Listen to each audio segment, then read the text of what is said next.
Di saat rupiah kembali melemah hingga menyentuh sekitar 17.000 per dolar Amerika, nama B.J. Habibie tiba-tiba kembali ramai dibicarakan publik. Bukan karena filmnya, bukan juga karena kisah cintanya, tetapi karena banyak orang mulai mengingat satu hal.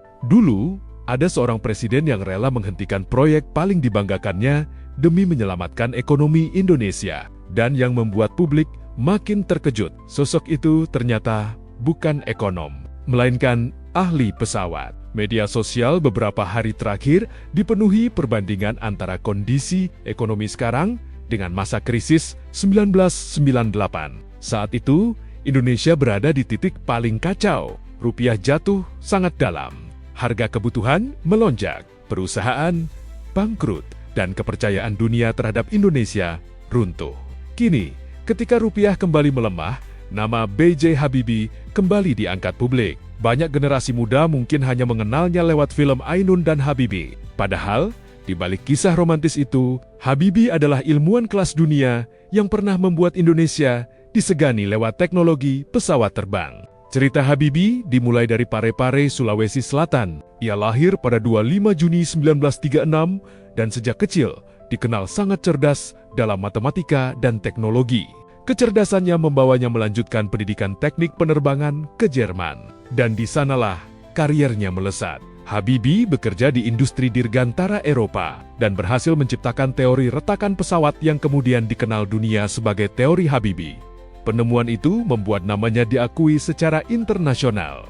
Karirnya di Jerman sebenarnya sudah sangat nyaman. Jabatan tinggi, gaji besar, masa depan cerah. Namun semuanya berubah ketika Presiden Soeharto memintanya pulang ke Indonesia tahun 1973. Dan dari situlah lahir mimpi besar Habibie, membangun industri pesawat nasional Indonesia. Tahun 1976, Habibie mendirikan industri pesawat terbang Nurtanio yang kemudian berubah menjadi IPTN. Di tempat itulah lahir berbagai proyek pesawat nasional seperti Si-An-235 dan An-250 Gatot Kaca. Bagi Habibie, pesawat bukan sekadar alat transportasi. Pesawat adalah simbol harga diri bangsa. Ia percaya Indonesia bisa sejajar dengan negara maju lewat ilmu pengetahuan dan teknologi. Dan saat N250 berhasil terbang perdana tahun 1995, dunia mulai melirik Indonesia. Banyak negara kagum karena Indonesia dianggap mampu membuat pesawat modern sendiri.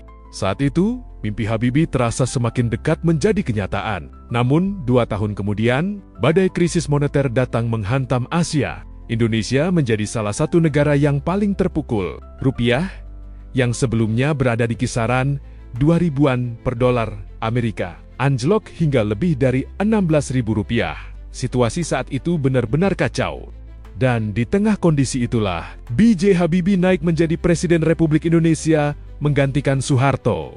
Saya memutuskan untuk menyatakan berhenti dari jabatan saya sebagai Presiden Republik Indonesia terhitung sejak saya bacakan pernyataan ini pada hari ini, Kamis 21 Mei 1998, susunan Kabinet Pembangunan ke-7.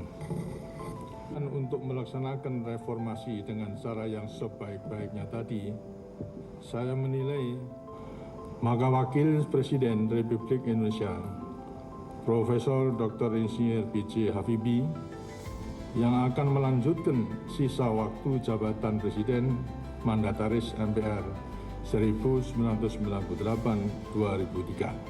Sebelum memangku jabatan Presiden, saya akan melaksanakan kewajiban konstitusional saya, ialah mengucapkan sumpah sesuai dengan agama yang saya anut sebagai berikut.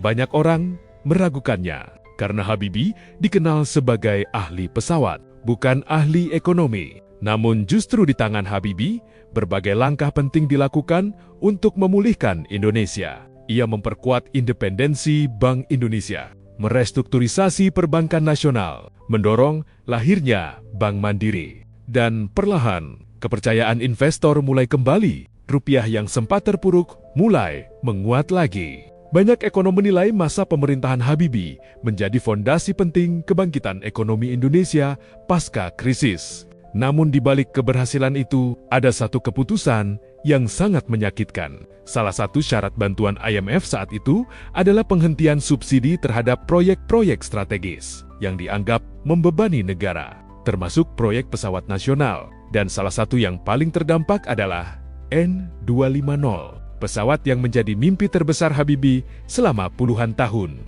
Bayangkan, seorang ilmuwan yang menghabiskan hidupnya membangun industri pesawat Indonesia justru harus menghentikan proyek itu dengan tangannya sendiri. Bukan karena gagal, bukan karena tidak mampu, tetapi karena negara sedang berada di ujung krisis. Dan Habibie memilih menyelamatkan Indonesia lebih dulu. Ia rela mengorbankan mimpi pribadinya demi menjaga ekonomi negara tetap bertahan.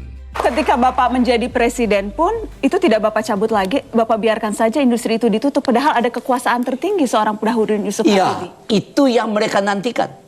Kalau andai kata saya laksanakan itu, he's only an airplane maker, he can never make Indonesia.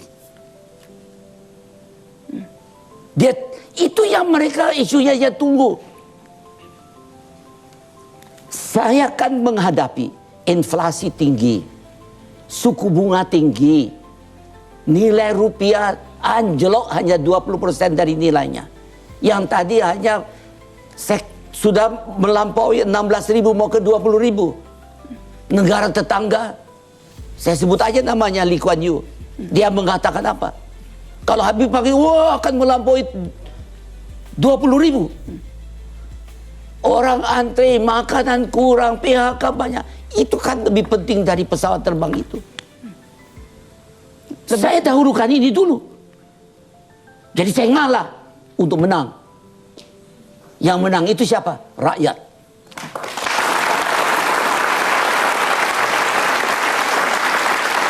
Keputusan itulah yang sekarang kembali ramai dibahas publik. Di media sosial, banyak warganet mulai membandingkan gaya kepemimpinan Habibie dengan kondisi saat ini. Apalagi ketika rupiah kembali melemah dan program-program besar pemerintah terus berjalan. Nama program seperti makan bergizi gratis dan koperasi Desa Merah Putih ikut ramai dibicarakan netizen. Sebagian publik menilai Habibie dulu memberi contoh bahwa seorang pemimpin kadang harus rela menunda proyek besar demi menjaga kestabilan ekonomi rakyat. Namun ada juga yang menilai setiap masa punya tantangan berbeda. Perdebatan itu terus berkembang di media sosial, tetapi satu hal yang membuat nama Habibie terus dikenang sampai hari ini adalah keberaniannya mengambil keputusan sulit demi negara.